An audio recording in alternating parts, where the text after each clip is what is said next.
माननीय अध्यक्ष महोदय, खरं म्हणजे आज बोलणं कुठून सुरू करावं असा एक प्रश्न माझ्या मनात निर्माण झालाय। एक प्रचंड वादळ मनामध्ये तयार झालेलं आहे, कारण आज सभागृहामध्ये ज्या शोक प्रस्तावासाठी आपण सर्व लोक एकत्रित आहोत, कधीच कल्पना केली नव्हती की अशा प्रकारचा शोक प्रस्ताव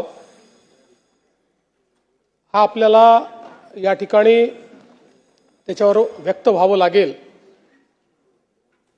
खरं म्हणजे सहज बाजूला नजर गेली तर नेहमीच खुर्चीत दादा असायचे आणि सभागृहामध्ये तर सुरुवातीपासून तर रात्री उशिरापर्यंत कितीही काळ सभागृह चाललं तरी आपल्या जागी बसलेले दादा हे आपल्याला या ठिकाणी पाहायला मिळायचे। आज दुर्दैवाने ते आपल्यामध्ये नाहीत, याची निश्चितपणे खंत आहे। खरं तर यावर्षी दादांनी 12वा अर्थसंकल्प मांडला असता, पुढच्या वर्षी 13वा अर्थसंकल्प मांडून बॅरिस्टर शेषरावजी वानखेडे यांचा जो विक्रम आहे त्याची बरोबरी केली असती आणि कदाचित पुढच्या काळामध्ये महाराष्ट्राच्या इतिहासात सर्वाधिक अर्थसंकल्प मांडणारे अर्थमंत्री म्हणून दादांचं या ठिकाणी कार्य राहिलं असतं। पण अचानकपणे दादा आपल्यातनं निघून गेले आणि यावेळी हा अर्थसंकल्प मांडण्याची जबाबदारी या ठिकाणी माझ्यावर आली। खरं म्हणजे अर्थसंकल्पाच्या संदर्भात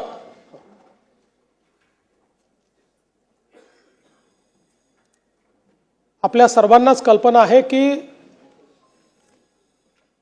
कठोर निर्णय घ्यायचे असतील तर ते घ्यायला कधीही मागे पुढे न पाहणारे अजितदादा होते। पण त्याचवेळी वित्त विभागाने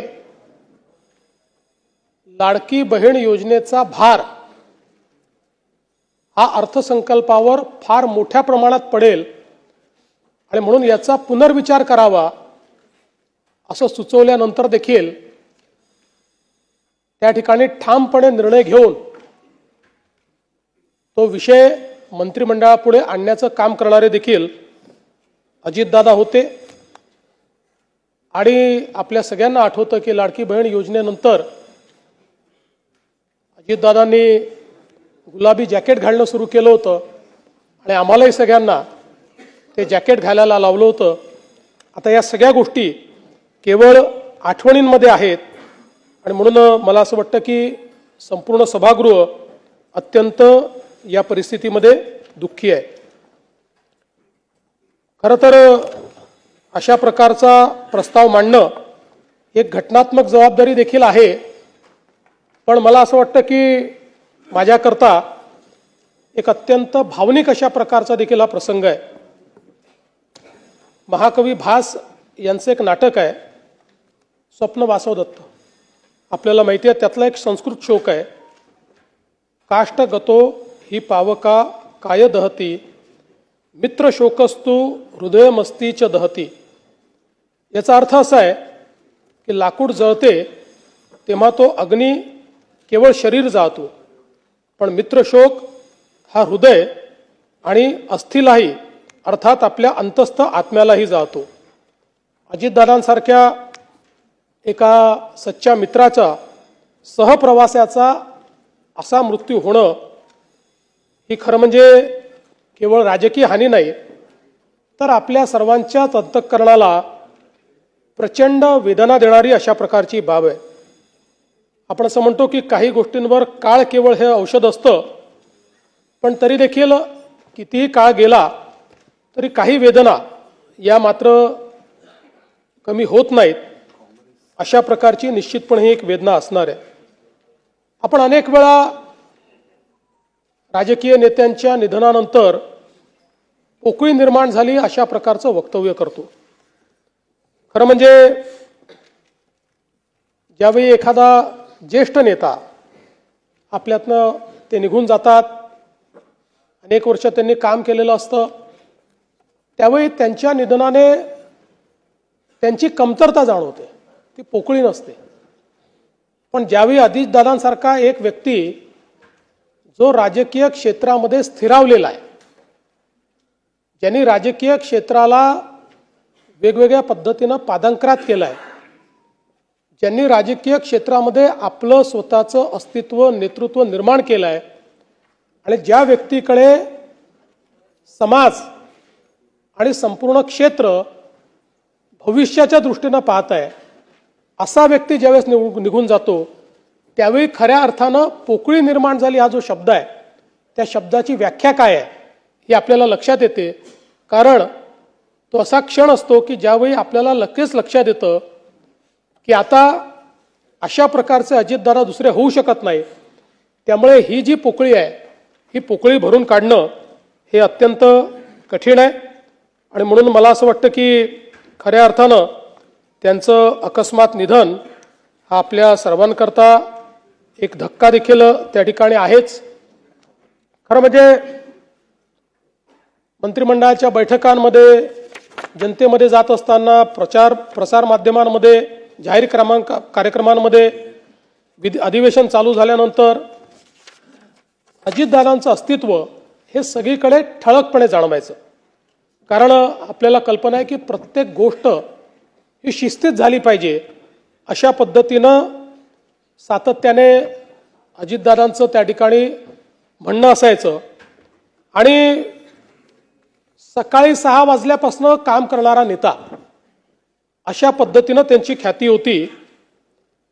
कार्यमग्नता जीवन व्हावे, मृत्यू हीच विश्रांती हे काव्यवचन खरं म्हणजे अजितदादांच्या जीवनाकडे आपण बघितलं तर आपल्याला ते सत्य वाटतं. कारण अखंड जीवनामध्ये कार्यमग्न असलेले अजितदादा, प्रत्येक क्षणाचा नीट उपयोग करणारे अजितदादा, कुठलीही गोष्ट नियोजन केल्याशिवाय न करणारे अजितदादा, या सगळ्या गोष्टी मला असं वाटतं की राजकारणामध्ये खूप विरळ आपल्याला पाहायला मिळतात. खरं तर त्यांचा आणि आमचा दोघांचाही जन्म 22 जुलैचा. दादा माझ्यापेक्षा 11 वर्ष मोठे होते, खऱ्या अर्थानं माझे दादाच होते. आणि मला असं वाटतं की गेल्या जवळपास 1 दशकापेक्षा जास्त काळ, ते तर सोबत कदाचित उशिरा आले आमच्या, पण 1 दशकापेक्षा जास्त काळ अतिशय आमची जवळीक होती, अतिशय चांगली मैत्री होती. त्याच्या आधी देखील आमची, कारण मी 99 साली आलो, त्यानंतर दादांची ओळख झाली, संबंध आणले. पण मी असं म्हणेन की साधारण 2014 नंतर एक भावनिक नातं हे दादांशी तयार झालं. मी अनेक वेळा माझ्या मुलाखतीत म्हणायचो की राष्ट्रवादी काँग्रेस आमचं स्ट्रॅटेजिक पार्टनर आहे. पण त्याचवेळी माझ्या मनात मात्र मला हे पक्क माहिती होतं की अजितदादा हे काही स्ट्रॅटेजिक पार्टनर नाही आहेत, तर अंतःकरणातनं आपल्यावर प्रेम करणारा अशा प्रकारचा आपला मित्र म्हणून खरं म्हणजे अजितदादांकडे मी बघितलं आणि त्यांनीही माझ्याकडे त्याच पद्धतीनं बघितलं. आणि जीवनभर मला असं वाटतं की आमचं ते नातं त्यांच्या अंतिम दिवसापर्यंत कायम होतं. मला आजही आठवतं की 27 जानेवारी 2026ला मंत्रिमंडळाची बैठक झाली, त्यानंतर पायाभूत सुविधांची बैठक झाली.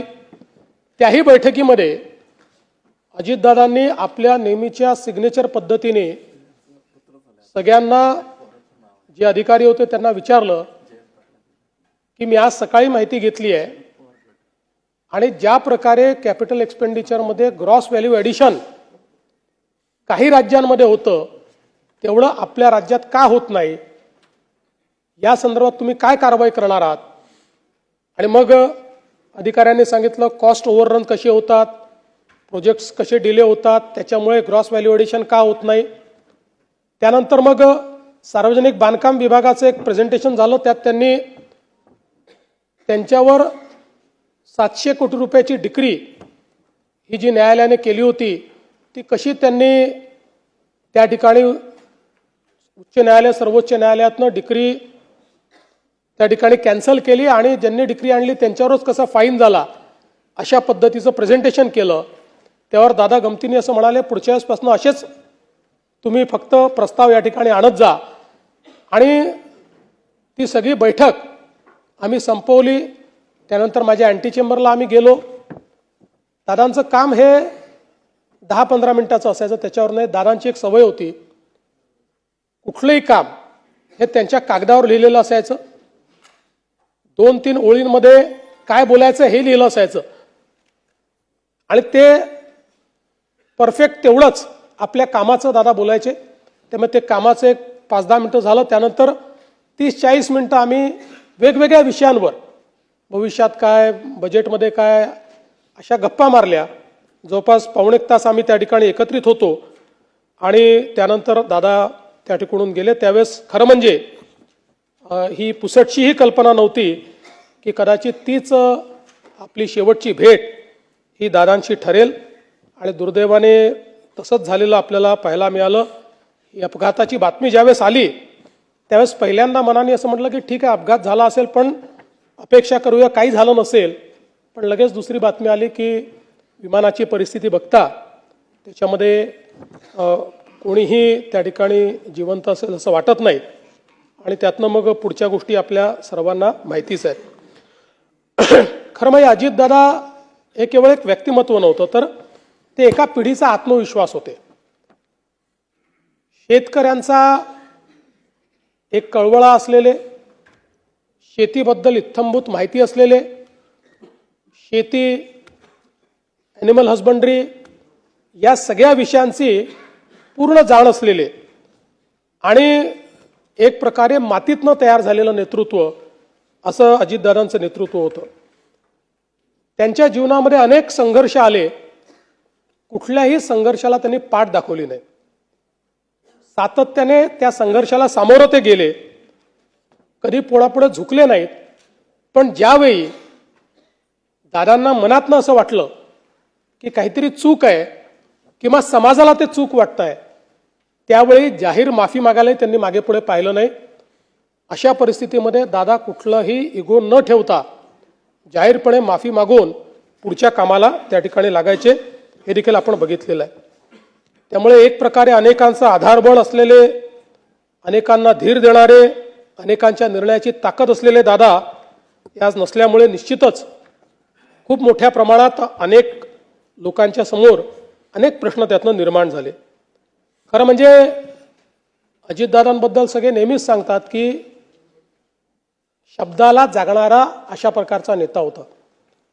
त्याचा अनुभव 2019 साली आम्ही घेतला.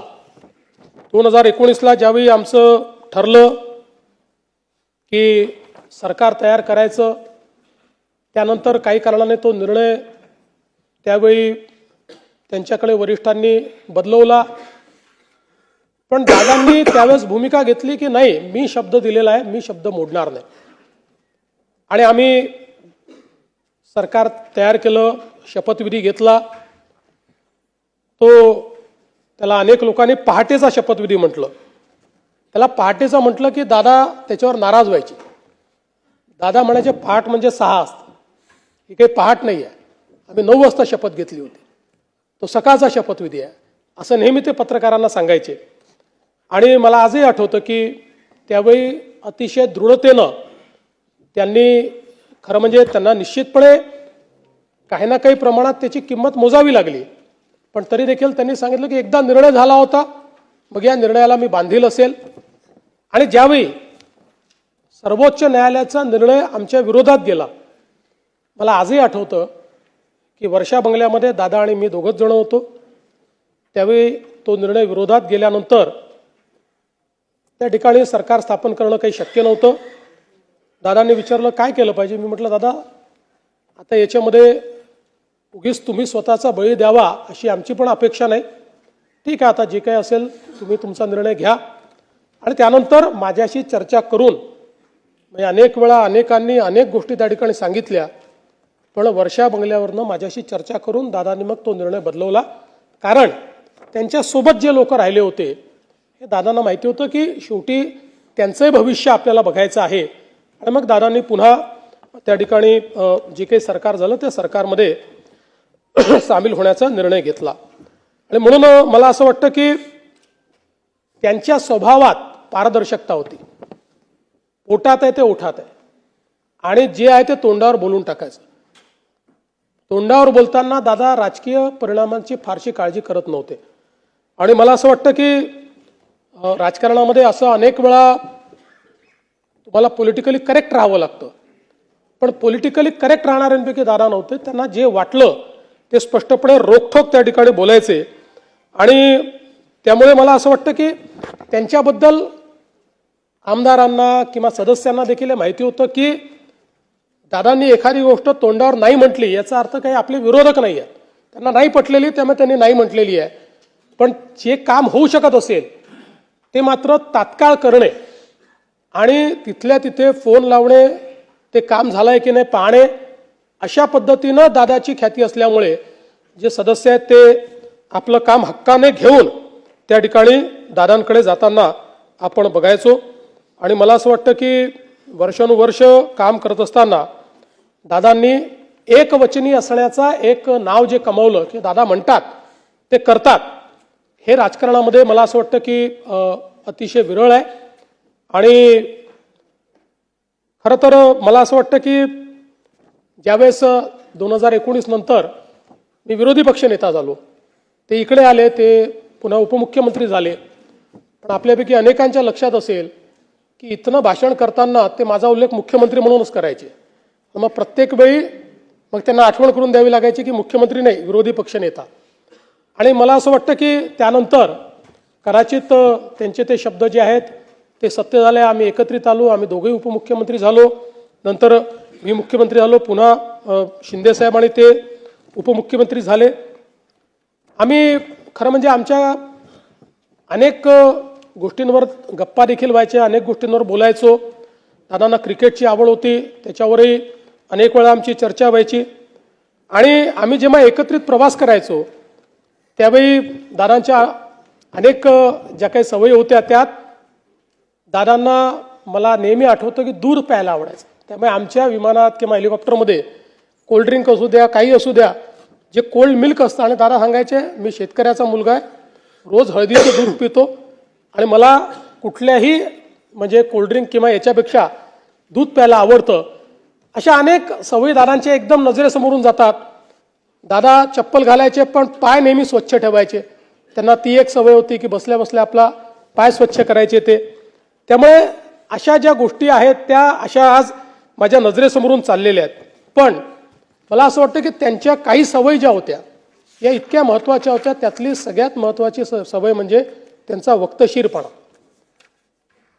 कधीही कुठल्याही ठिकाणी 1 मिनिटं आधी पोचायचं म्हणजे पोचायचं. ज्यावेळी आम्ही तिघं होतो, शिंदेसाहेब मुख्यमंत्री होते, मी उपमुख्यमंत्री होतो, दादे उपमुख्यमंत्री होते. 12 वाजताचा कार्यक्रम असेल तर दादा 11:59ला पोचणार, मी 12:05ला पोचणार आणि शिंदेसाहेब थोड्या वेळेमध्ये, नाही एवढं नाही पण एक 15-20 मिनटं अजून ते मागे पुढे. पण कधीही, आणि मी तर कमीत कमी शिंदेसाहेब किती वाजता निघतायत हे बघून मी त्या ठिकाणी कार्यक्रमात पोचायचो. पण दादा 12चा कार्यक्रम कोणाला याला किती वाजू द्या, दादा 11:59ला पोचणार म्हणजे पोचणार.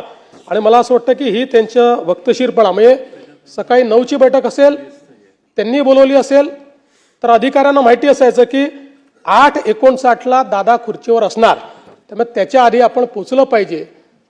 मंत्रालयामध्ये कुठल्याही अधिकाऱ्यांपेक्षा लवकर पोचणारे दादा होते. मला असं वाटतं की मंत्रालयाची सुरुवातच दादा करायची आणि सकाळी 9 वाजता मंत्रालयात आपल्या चेंबरमध्ये जाऊन दादा बसायचे. तिथे मिटिंगा घ्यायचे, त्यांचं कामकाज करायचे. आणि म्हणून कधीही कामकाज अडलेलं आहे, फाईल थांबलेली आहे, दादा उपलब्ध नाही म्हणून निर्णय होत नाही असं कधी झालं नाही. एखादा निर्णय जर त्यांना पटला नाही तर मात्र त्या ठिकाणी ते स्पष्टपणे सांगायचे, फाईल थांबवायचे, चर्चा करायचे. पण आपलं जे काम आहे ते काम मात्र ते सातत्याने करायचे. आणि दुसरा त्यांचा स्वभाव होता की मंत्रिमंडळात किती विषय असले तरी प्रत्येक विषयाचा नीट अभ्यास करून दादा यायचे. प्रत्येक विषयाची एक नोट त्यांच्याकडे असायची आणि त्या विषयात जर काही किंतु परंतु असेल तर तो किंतु परंतु त्या ठिकाणी ते मांडायचेच. आणि अनेक वेळा अगदी साधे विषय जे असायचे की ज्याच्यावर चर्चेची गरज नाही, सचिव उभा राहिल्याबरोबर दादा म्हणायचे ठीक आहे मान्य आहे, आणि दादांनी मान्य आहे म्हटल्यानंतर तो विषय सगळ्यांना मान्यच असायचा. त्यामुळे मला असं वाटतं की ही देखील एक क्वालिटी त्यांची होती की नीट विषयाचा अभ्यास करून, आणि नुसता अभ्यास करून नाही तर त्या प्रत्येक मंत्रिमंडळातल्या विषयाची 4 ओळींची नोट ही नेहमी दादांजवळ असायची की जी ते मांडायचे, आणि त्यातनं त्यांचं एखाद्या विषयावरची जी पकड आहे ती पकड आपल्याला त्या ठिकाणी पाहायला मिळायची. खरं म्हणजे दादांच्या संदर्भात अनेक लोक अनेक गोष्टी सांगू शकतील. त्यांच्या वक्तशीरपणाबद्दल देखील अनेक या ठिकाणी आपल्याला गोष्टी सांगता येतील. पण हे सगळं होत असताना वरकरणी दादा अतिशय कडक अशा प्रकारचे वाटायचे. पण माझा अनुभव असा होता की पहिल्यांदा एखाद्याशी कडक बोलल्यानंतर मग त्याच्याशी ते प्रेमळ देखील बोलायचे. आतून ते अतिशय प्रेमळ होते. त्यांचा स्वभाव होता की पहिल्यांदा एखाद्याला जसा मिलिटरीचा अधिकारी एकदम स्ट्रेट करतो असा स्ट्रेट करायचे, आणि त्यानंतर मात्र त्या व्यक्तीला सांभाळून घ्यायचं आणि त्या व्यक्तीचं जे काही कार्य आहे ते कार्य करायचं. हे खरं म्हणजे दादांचं आपण काम पाहिलं. पण हा सगळा वक्तशीरपणा, हे सगळं घड्याळाच्या काट्याने चालणं, या सगळ्या गोष्टी जरी खऱ्या असल्या तरी पहिल्यांदाच दादांनी टायमिंग मात्र चुकवलं. आणि ते टायमिंग म्हणजे ज्यावेळेस राजकारणामध्ये खूप मोठी इनिंग दादा खेळतील हे आपल्या सगळ्यांना दिसत होतं. अशा परिस्थितीमध्ये त्याने पहिल्यांदा जीवनाचं टायमिंग चुकवलं आणि त्याची हळहळ ही आपल्या सर्वांना नेहमीच राहील. खरं तर दादा 6 वेळा उपमुख्यमंत्री झाले. सर्वाधिक वेळा उपमुख्यमंत्री होण्याचा मान त्यांना मिळाला. पण अनेक वेळा ते असं म्हणायचे की मी कधीतरी मुख्यमंत्री होईल पण मी उपमुख्यमंत्री मात्र नेहमी राहील. अशा पद्धतीनं अनेक वेळा गमतीने ते म्हणायचे. आज मी असं म्हणू शकतो, Ajitdada Pawar was the best chief minister Maharashtra never had. एक जो चांगला मुख्यमंत्री महाराष्ट्राला मिळू शकला असता तो अजितदादांच्या रूपानं आता आपल्यामध्ये नाही. आणि मला विश्वास आहे की शेवटी कधीतरी त्यांचं स्वप्न देखील नियतीने पूर्ण केलं असतं. त्यांच्यात ती क्षमता निश्चितपणे होती. शेवटी राजकारणामध्ये वेगवेगळ्या प्रकारचे गणितं असतात, पण क्षमतेचा जर विचार केला तर मुख्यमंत्री पदाकरता पूर्णपणे क्षमता असलेलं नेतृत्व हे अजितदादांचं होतं. खरं तर मी असं म्हणेन की राजकारणामध्ये आपल्याकडे अनेक नेते आहेत, अनेक दादा आहेत आणि सगळ्याच दादांनी चांगलं काम केलं आहे. पण महाराष्ट्रामध्ये वसंतदादा आणि अजितदादा ही 2 नावं अशी आहेत की ज्यांना दादा म्हणून नेहमीच महाराष्ट्र हा त्यांच्या कामाकरता या ठिकाणी लक्षात ठेवेल. दादांनी सुधाकरराव नाईकांच्या मंत्रिमंडळात ज्यावेळेस काम केलं त्यावेळी खरं म्हणजे सुरुवातीच्या काळामध्ये जेव्हा दादा मंत्री झाले त्यावेळी थोडा त्यांचा स्वभाव अबोल होता किंवा नेमकं तेवढं काम करायचं अशा प्रकारचा त्यांचा स्वभाव होता. त्यामुळे पहिल्यांदा लोकांचा दृष्टिकोन असा होता की एका मोठ्या घराण्यातला माणूस आहे, हा मंत्री झालेला आहे. पण त्यानंतर ज्यावेळेस दादांनी काम करणं सुरू केलं आणि विशेषतः सुधाकररावांच्या मंत्रिमंडळामध्ये त्यांनी ज्यावेळेस काम सुरू केलं, खरं तर सुधाकरराव त्यानंतर त्यांच्या प्रत्येक वाक्यागणित अजितदादांचं नाव घ्यायचे आणि त्यातनं अजितदादांचा परिचय हा काम करणारा नेता म्हणून, काम करणारा मंत्री म्हणून या महाराष्ट्राला झाला. आणि मला असं वाटतं की त्यानंतर मात्र त्यांनी जी स्वतःची ओळख निर्माण केली, कारण आपल्याला माहिती आहे की ते पहिले लोकसभेवर गेले पण त्यानंतर पवारसाहेबांना तिकडे जायचं होतं त्यामुळे दादा विधानसभेवर आले आणि त्यानंतर मात्र 8 वेळा निर्विवादपणे प्रचंड मतांनी आणि वेगवेगळे रेकॉर्ड करत बारामती मतदारसंघातनं दादा हे सातत्याने विधानसभा जिंकतच राहिले. बारामतीचा अपराजित नेता म्हणून दादांकडे आपण पाहतो. जनतेचं जे प्रेम दादांना मिळालं ते निश्चितपणे मला असं वाटतं की कुठल्याही नेत्याकरता त्यापेक्षा मोठा दुसरा कुठलाही ठेवा हा असू शकत नाही. आपल्याला या ठिकाणी माहिती आहे की विकास प्रकल्पांच्या बाबतीत दादा नेहमी सकारात्मक असायचे.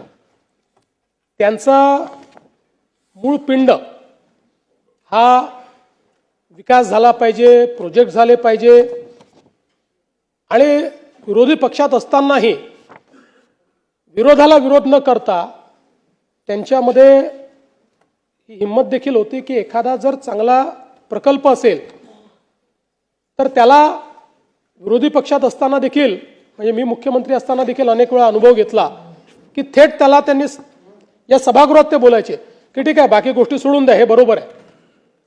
किंवा विरोधी पक्षात असतानाही एखाद्या सभेमध्ये आपल्याच पक्षाचा एखादा व्यक्ती हा पंतप्रधानांबद्दल चुकीचं बोलल्यानंतर त्याच ठिकाणी आपल्याच पक्षाच्या व्यक्तीला किंवा तू लहान आहे, पंतप्रधानांबद्दल या शब्दात बोलण्याचं तुला कुठलाही अधिकार नाही, हे दरडावून सांगणं ही देखील जी एक मला असं वाटतं की एखाद्या नेतृत्वाची जी काही क्षमता असते ती क्षमता दादांमध्ये आपण अनुभवली आणि दादांनी त्या संदर्भात नेहमीच मला असं वाटतं की आता प्रयत्न केला. कधी फायलींचा ढीग हा दादांकडे आपण बघितला नाही. अधिकाऱ्यांना बोलवायचं, तिथे निर्णय करायचे, त्यांच्याकडनं समजून घ्यायचं आणि एकदा पटलं की त्याची पाठराखण करायची. अशा पद्धतीनं ते सातत्याने काम करायचे. आज समाज माध्यमांमध्ये दादांचे अनेक व्हिडिओ आपण पाहतो. त्यांच्या म्हणजे तसा मूळ दादांचा स्वभाव हा जरी सिरियस वाटत असला तरी त्यांच्या भाषणांमध्ये मात्र खूप खुमासदारपणा असायचा. आज आपण अनेक त्यांची भाषणं जी काही समाज माध्यमात पाहतो, त्यांचे अनेक शॉर्ट्स पाहतो, अनेक त्यांचे पोस्ट पाहतो, लोकांनी केलेले अनेक त्यांचे जे व्हिडिओज आहेत ते पाहतो. त्यामुळे त्यांच्या भाषणामध्ये अगदी सरळ सोप्या भाषेमध्ये त्या ठिकाणी ते विनोद करायचे आणि त्यामुळे लोकांना ते आवडायचं. किंवा पत्रकार परिषदेमध्येही अनेक वेळा एका वाक्याचं एका शब्दाचं उत्तर असं देऊन पत्रकारांना एखाद्या गंभीर विषयांवर नाकारले नाही उत्तर आणि त्या ठिकाणी उत्तरही दिलं नाही, त्यांना बोलायला संधी मिळाली नाही, अशा पद्धतीनं दादांचं आपल्याला त्या ठिकाणी काम पाहायला मिळायचं. आणि कुठल्याही सवय नसलेल्या दादांची एकच सवय होती ती म्हणजे काम. He was a workaholic person. कुठलंही काम दादांनी ज्या क्षेत्रात काम केलं त्या क्षेत्रामध्ये दादांनी उत्तम काम केलं. मान्य पवार साहेबांनी देखील लोक माझे सांगती या पुस्तकामध्ये दादांचं वर्णन करताना लिहिलंय, अजितच्या कामांचा झपाटा, सहकाऱ्यांना विश्वास देण्याची त्याची पद्धत आणि कितीही काम करण्याची त्याची तयारी, यामुळे त्याच्या नेतृत्वाबद्दल विधिमंडळ सदस्यांच्या मनात सन्मानाचे स्थान आहे. अजितची ही स्वकष्ट अर्जित कमाई आहे, असं पवार साहेबांनी देखील त्यांच्याबद्दल लिहिलेलं आहे. साहित्य क्षेत्रामध्ये मधु मंगेश कर्णिक यांनी सांगितलेला किस्सा आहे की ज्यावेळेस मालगुंडला केशवसुतांच्या स्मारकाकरता निधीची कमतरता होती तर त्यांना सांगितलं की तुम्ही अजितदादांकडे जा. तर त्यांच्या मनात शंका होती की दादांकडे गेल्यानंतर त्यांना या स्मारकाचं इतकं महत्त्व वाटेल का किंवा हे महत्त्वाचं असेल का. आणि त्यावेळेस ते दादांकडे गेले. दादांना सहकार चळवळीच्या संदर्भात, शिक्षणाच्या संदर्भात, उद्योगाच्या संदर्भात तर सगळ्या लोकांना माहितीच होतं की किती त्यांची आस्था आहे. पण साहित्य क्षेत्राच्या संदर्भात दादा फार प्रगट करत नव्हते. पण ज्यावेळेस ते त्या ठिकाणी गेले त्यावेळेस दादांनी त्यांना सांगितलं की केशवसुतांचं स्मारक हे झालंच पाहिजे. तात्काळ त्याकरता निधी दिला आणि स्वतः फोन करून मधु मंगेश कर्णिकांना सांगितलं की हा निधी मी दिलेला आहे, काम इमिजिएट झालं पाहिजे आणि कुठेही निधी कमी पडला तर तो निधी तुम्ही मला मागा, पण हे स्मारक महाराष्ट्राच्या अस्मितेचं स्मारक आहे. त्यामुळे हे स्मारक करण्याकरता तुम्हाला जी मदत लागेल ती मदत मी त्या ठिकाणी करणार आहे. दादांनी एक किस्सा सांगितला होता की ते म्हणाले मी असं ठरवलं होतं की आधी घर बांधायचं त्यानंतर लग्न करायचं. आणि 1980च्या दशकामध्ये सिमेंटची तीव्र टंचाई होती. आणि मग त्यांनी सांगितलं की काय करायचं. मग त्या काळामध्ये सिमेंटचं रेशनिंग होतं. मग माजी मंत्री अंकुशराव निंबाळकर साहेब यांच्याकडनं त्यांनी कसं सिमेंट मिळवलं, कसं घर बांधलं आणि त्यानंतर मात्र मग त्यांनी लग्न केलं. अशा अनेक त्यांच्या जीवनातले गोष्टी, छोट्या छोट्या गोष्टी आहेत, पण त्यातनं ते कसे दृढ निश्चयी होते की एकदा जे ठरवलं ते करायचंच, अशा पद्धतीनं त्यांचं खरं म्हणजे कार्य होतं. मला आजही आठवतं की लोकसभेच्या निवडणुकीमध्ये ज्यावेळी आम्हाला कमी सीट्स मिळाल्या, महाविकास आघाडीला चांगला विजय त्या ठिकाणी मिळाला. त्यानंतर आम्ही तिन्ही पक्षाचे जे नेते होतो, मी असेल, शिंदेसाहेब असतील, अजितदादा असतील, यांनी गांभीर्याने दौरे चालू केले. जास्तीत जास्त लोकांपर्यंत कसं पोचता येईल. शिंदेसाहेब आणि मी तर दौरे करत होतो, पण मी असं म्हणेन की त्या काळामध्ये सर्वात जास्त फिरलेले अजितदादा होते. लोकसभेच्या निवडणुकीनंतर अजितदादांनी घर जे सोडलं ते रोज एकही दिवस असा नाही की ते कुठल्या जिल्ह्यात नाही, सातत्याने एकेका जिल्ह्यात जाऊन त्या ठिकाणी त्यांचे आमदार असतील, त्यांचे सदस्य असतील, कोणी माजी आमदार असतील, यांच्या सभा करायच्या, त्यांचे कार्यक्रम करायचे. त्यातनं त्यांनी पक्षाला एक कॉन्फिडन्स हे देण्याचं काम त्या ठिकाणी केलं. खरं म्हणजे दादांच्या जाण्याने संपूर्ण महाराष्ट्र तर हळहळला आहेच, पण निश्चितच त्यांच्या कुटुंबांना, सुनेत्रा वहिनींना जे काही दुःख झालं असेल ते आपण सगळे समजू शकतो. पण या बिकट परिस्थितीतही वहिनींनी अतिशय धीरोदत्तपणे या ठिकाणी त्यांचं कार्य पुढे नेण्याकरता कठोर निर्णय घेतला आणि अत्यंत संयमी आणि घरंदाज पद्धतीनं आज ज्या पद्धतीनं त्यांनी हे सगळं जे काही कार्य आहे ते हातामध्ये घेतलं आहे, ते कार्य त्या पेलतायत. निश्चितपणे आपण सगळे लोक आणि आपल्या सद्भावना या त्यांच्या पाठीशी आहेतच. कारण शेवटी राजकीय क्षेत्रामध्ये अनेक वेळा व्यक्तिगत वेदना आपल्याला बाजूला ठेवून समाज, राज्य याचा विचार करत आपलं कर्तव्य त्या ठिकाणी बजावत राहावं लागतं. मला विश्वास आहे की वहिनी देखील ज्या प्रकारे दादांनी एक आपली वेगळी प्रतिमा तयार केली तशी आपली प्रतिमा तयार करतील आणि त्याच पद्धतीनं दृढतेनं या ठिकाणी काम करतील. खरं तर दादांचा जन्म हा आपल्याला माहिती आहे राहुरी तालुक्यातला होता आणि दादांचे जे मामा आहेत, कदम कुटुंब जे आहे, हे कट्टर राष्ट्रीय स्वयंसेवक संघाचं कुटुंब होतं.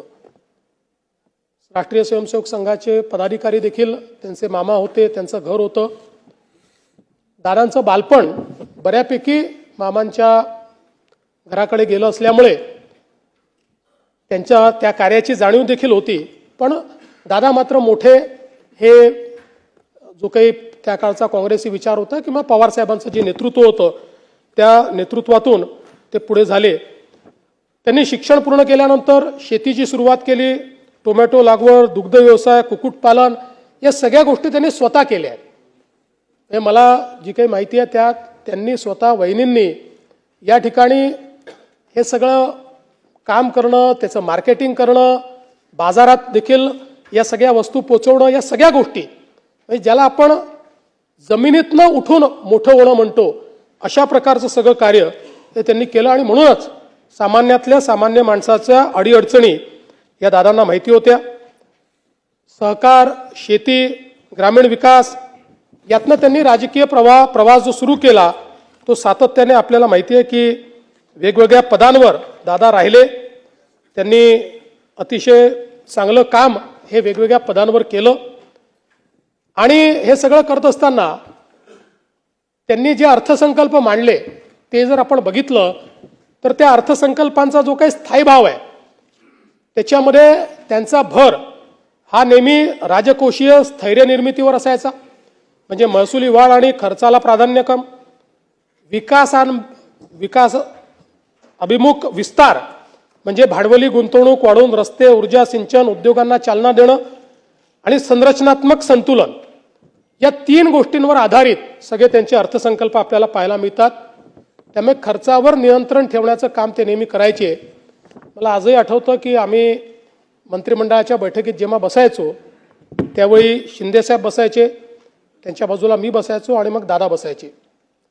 आणि तो काळ अतिशय घाईचा काळ होता.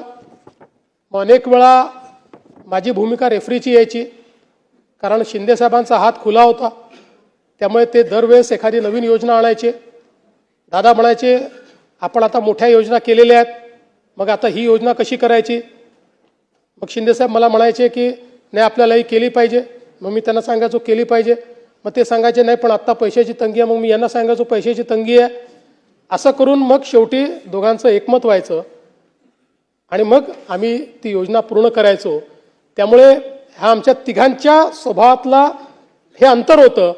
पण मला असं वाटतं की आम्ही तिघं एकमेकाला कॉम्प्लिमेंट करत होतो आणि म्हणून त्यातनं एक कुठल्याही मुख्यमंत्र्याला अर्थमंत्री कसा पाहिजे तर तो अजितदादांसारखा पाहिजे, की जो तुम्हाला नेहमी वास्तविकतेचा आरसा दाखवेल पण त्याच वेळी राज्याची वाटचाल थांबवणार नाही. अशा प्रकारचा अर्थमंत्री हा आपण त्यांच्या माध्यमातून बघितला. आपल्याला कल्पना आहे की विकासाच्या संदर्भात विशेषतः एकदा मला विचारलं की समजा दादा त्या ठिकाणी जर मंत्री झाले नसते तर काय झाले असते. मी बोलताना म्हटलं त्यांच्यात शिस्त तर पोलीस सारखी आहे, कदाचित पोलीसमध्ये घेतले असते. हाडाचे शेतकरी आहेत तर कदाचित शेतकरी झाले असते. पण नंतर मग माझ्या डोक्यात विचार आला की दादा निश्चितपणे या ठिकाणी बांधकाम इंजिनियर झाले असते, कारण बांधकामाच्या संदर्भात अगदी छोट्यातल्या छोट्या बारीक बारीक गोष्टींमध्ये जाणं, सरकारी काम उत्तम गुणवत्तेचं झालं पाहिजे हा त्यांचा आग्रह. सकाळी 6 वाजता साईटवर जाणार, सगळ्या अधिकाऱ्यांना बोलवणार आणि त्यातल्या छोट्या छोट्या गोष्टी शोधून काढणार. हे असं काय, हे तसं काय, हे काय वापरलंय, याची किंमत किती आहे. आणि म्हणून जी जी बांधकामं दादांच्या देखरेखीखाली झाली आपण जर बघितली तर एक सरकारी बांधकामाचा खाक्या असतो, त्या खाक्यातली ती बांधकामं वाटत नाही. ती बांधकामं ही एखाद्या खाजगी बांधकामाला लाजवतील अशा प्रकारची बांधकामं आहेत. आणि कधी कधी दुर्दैव काय असतं बघा की दादांनी स्वतः पाठपुरावा करून ज्या मेडिकल कॉलेजची वीट ठेवली, दुर्दैवाने शेवटी त्यांचा देह त्याच मेडिकल कॉलेजमध्ये आपल्याला न्यावा लागला. यापेक्षा मला असं वाटतं दुर्दैवी अजून काही असू शकत नाही. त्यांचा दर्जा आणि सौंदर्यसृष्टी ही खरोखर अतिशय चांगली होती. खरं तर कोविडच्याही अभूतपूर्व संकटामध्ये दादा पूर्णपणे मैदानात होते. आपल्याला कल्पना आहे की त्या काळामध्ये अनेक प्रश्न निर्माण झाले होते, पण खंबीरपणे राज्याचे अर्थमंत्री म्हणून आणि अर्थमंत्र्याच्याही पलीकडे ही आपली जबाबदारी असं समजून या संपूर्ण कोविडच्या काळात सरकारची बाजू योग्य पद्धतीने मांडणं असेल, सरकारचे निर्णय योग्य होतील या दृष्टीनं काम असेल, या सगळ्या गोष्टी दादांनी केल्या.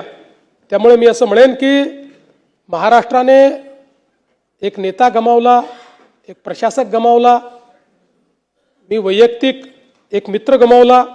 आपण सगळ्यांनी ज्यांना आपण आपल्या कुटुंबासारखं समजत होतो असा कुटुंबातला एक व्यक्ती आपण सगळ्यांनी या ठिकाणी गमावला.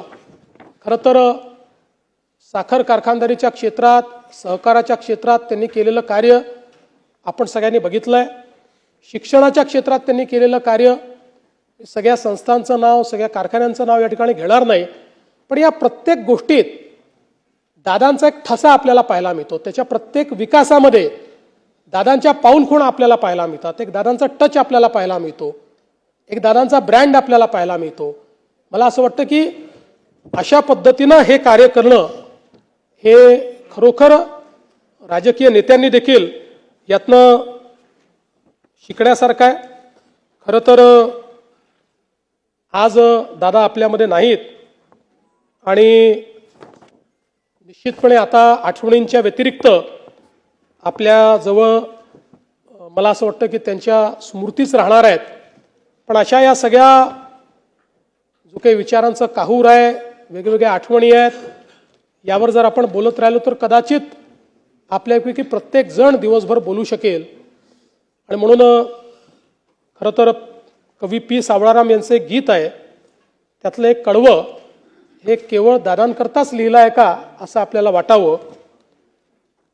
जनसेवेचे बांधून कंकण त्रिभुवन सारे घेईन जिंकून अपूर्व आपुले दृढसिंहासन नित भिजतो मानवतेला जो आवडतो सर्वांना तोची आवडे देवाला. मला असं वाटतं की हे कदाचित दादांकरताच लिहिलं आहे असं आपल्या सर्वांना जाणवावं. मी दादांच्या पावन स्मृतींना या ठिकाणी विनम्र अभिवादन करतो. त्यांच्या आत्म्यास चिरशांती लाभो अशी प्रार्थना करतो. आणि जी काही त्यांचे कुटुंबीय आहेत या कुटुंबियांना या ठिकाणी हे दुःख सहन करण्याची शक्ती आपल्याला आणि त्यांना ईश्वर देव अशी ईश्वरचरणी प्रार्थना करतो.